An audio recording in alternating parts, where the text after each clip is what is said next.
love. Bapak, Ibu, saudara-saudara yang terkasih yang dikasihi oleh Tuhan Yesus Kristus dimanapun berada, salam sehat untuk kita semua. Bagi yang kurang sehat, bagi yang sakit, kita dukung dalam doa agar memperoleh kesehatan yang datangnya daripada Tuhan.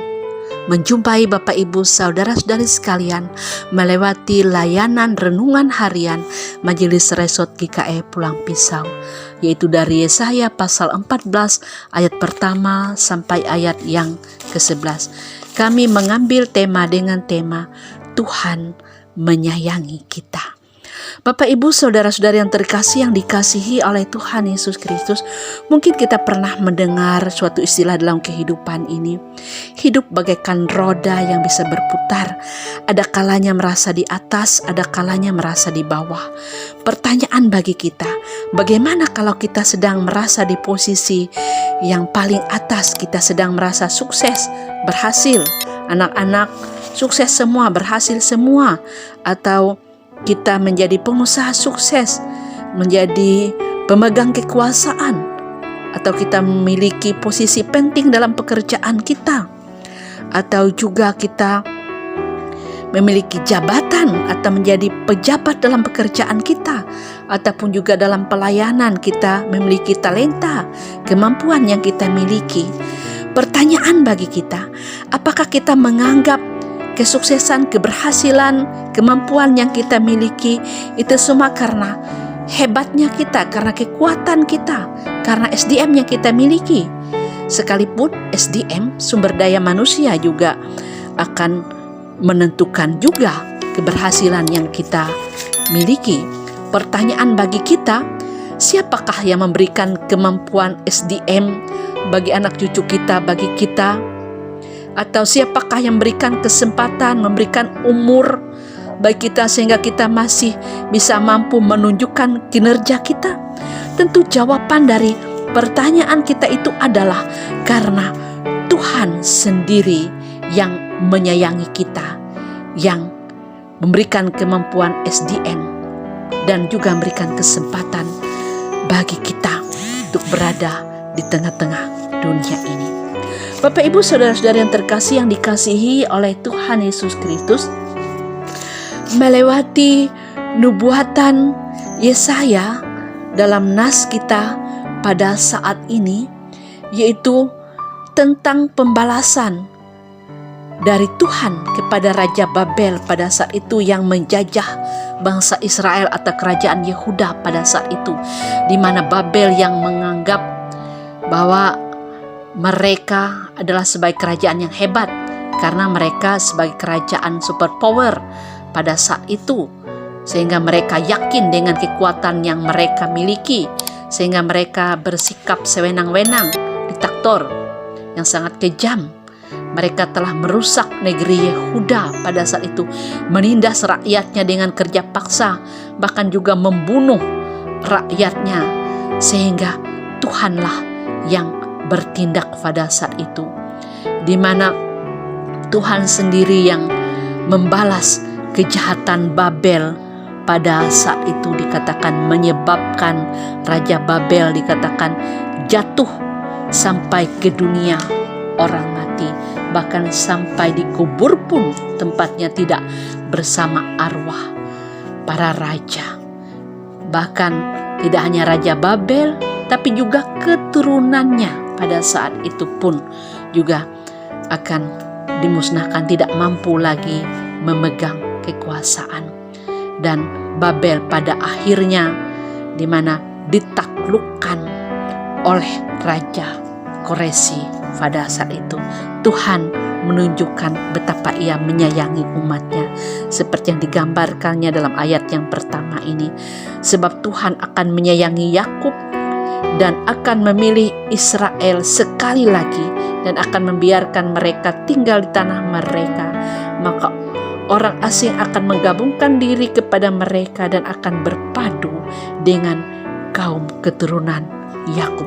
Kembali lagi Allah menunjukkan Ia menyayangi mereka pada saat itu, mengembalikan mereka ke tanah air mereka sendiri. Pada saat itu Tuhan menunjukkan betapa Ia menunjukkan kasih sayangnya kepada mereka, mendengar penderitaan keluh kesah mereka pada saat itu, sehingga kembali lagi keberadaan mereka sebagai umat pilihan Allah dipulihkan oleh Allah sendiri. Bapak Ibu saudara-saudara yang terkasih yang dikasihi oleh Tuhan Yesus Kristus, demikian juga dalam kehidupan kita ini kita bersyukur memiliki Allah yang menyayangi kita, Allah yang menyayangi kita ketika kita berada dalam kehidupan kita dalam posisi yang paling bawah sekalipun. Tuhan mendengar segala keluh kesah dan penderitaan kita.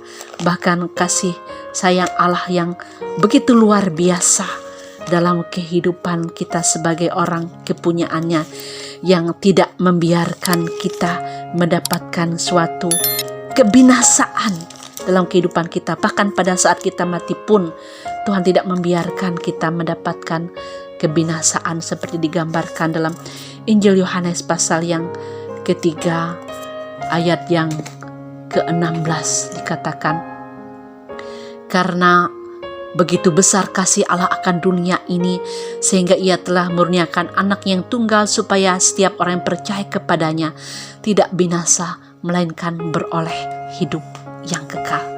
Sebagai orang yang mendapatkan kasih sayang Tuhan dalam kehidupan kita ini, maka kita diajak untuk senantiasa mempergunakan hari-hari kita, bahkan juga dalam tugas pekerjaan kita masing-masing, juga dalam rangka kita menjalani hari-hari kita ini, kita senantiasa menunjukkan rasa syukur kita sebagai orang yang mendapatkan kasih sayang Tuhan.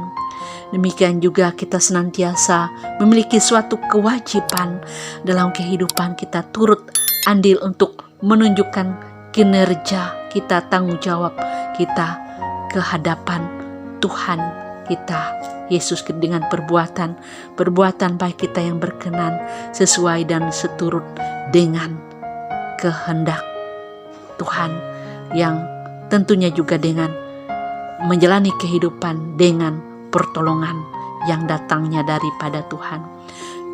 Dan kita senantiasa menganggap bahwa semua orang berharga di hadapan Tuhan, tidak mengenal status sosial seseorang. Kita tetap menghormati dan menghargai sesama manusia.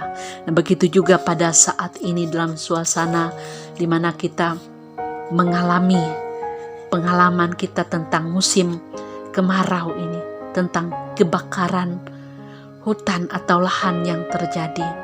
Di atas upaya kita untuk mengendalikannya, di atas upaya kita untuk menjaga agar tidak terjadi kebakaran lahan kita masing-masing, maka kita senantiasa memerlukan kasih Tuhan, kasih sayang Tuhan, pertolongan yang datangnya daripada Tuhan untuk memberkati kehidupan kita masing-masing, untuk memberkati upaya yang dilakukan dalam rangka menanggulangi kebakaran hutan atau lahan yang terjadi.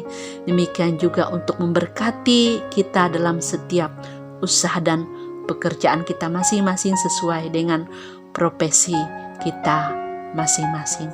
Tuhan memberkati kita. Tuhan memberkati kita dengan firman-Nya. Mari kita bersatu di dalam doa. Mari kita berdoa. Tuhan, pada saat ini kami datang kepadamu Tuhan, di mana Engkau selalu menunjukkan kasih sayang-Mu kepada kami. Biarlah dalam pergumulan, dalam penderitaan, dalam sakit penyakit, kami selalu datang kepadamu Tuhan, memohon kekuatan, pertolongan, kesehatan, kasih dan berkat yang datangnya daripada Tuhan, bahkan kesembuhan yang Tuhan berikan, baik itu melewati upaya perawatan dilakukan oleh dokter, para medis. Biarlah Tuhan menjamah semuanya, Tuhan yang menjadikan yaitu dokter di atas segala dokter, sehingga membawa kesembuhan. Dan pada saat ini kami mendoakan secara khusus bagi jemaat IKE Garung. Kami mohon Tuhan memberkati pelayanan yang dilakukan, karena kami sadar di atas upaya untuk meningkatkan pelayanan dalam tugas tanggung jawab pelayanan yang dilakukan, bahkan dalam rangka untuk mewujudkan tripanggilan gereja bersaksi, bersekutu, dan melayani. Di atas itu semua memerlukan pertolongan yang datangnya daripada Tuhan, berkat yang datangnya daripada Tuhan, memberkati pelayanan dilakukan oleh jemaat GKE Garung ini, oleh pendeta, oleh majelis jemaatnya, bahkan juga oleh seluruh anggota jemaatnya dalam kerjasama, dalam kebersamaan satu dan yang lainnya. Tuhan Yesus yang memberkati setiap pelayanan yang dilakukan. Tuhan juga memberikan kesehatan, Tuhan juga memberkati usaha dan pekerjaan seluruh anggota jemaat. Terima kasih atas semuanya. Bapa kami yang di sorga, dikuduskanlah namamu, datanglah kerajaanmu, jadilah kehendak-mu di bumi seperti surga. Berikanlah kami pada hari ini makanan kami yang secukupnya, dan ampunilah kami akan kesalahan kami, seperti kami juga mengampuni orang yang bersalah kepada kami. Janganlah membawa kami ke dalam pencobaan, tapi lepaskanlah kami daripada yang jahat, karena Engkau punya kerajaan, kuasa, dan kemuliaan sampai selama-lamanya. Amin. Tuhan memberkati engkau dan melindungi engkau. Tuhan menyinari engkau dengan wajah-Nya dan memberi engkau kasih karunia. Tuhan menghadapkan wajah-Nya kepadamu dan memberi engkau damai sejahtera.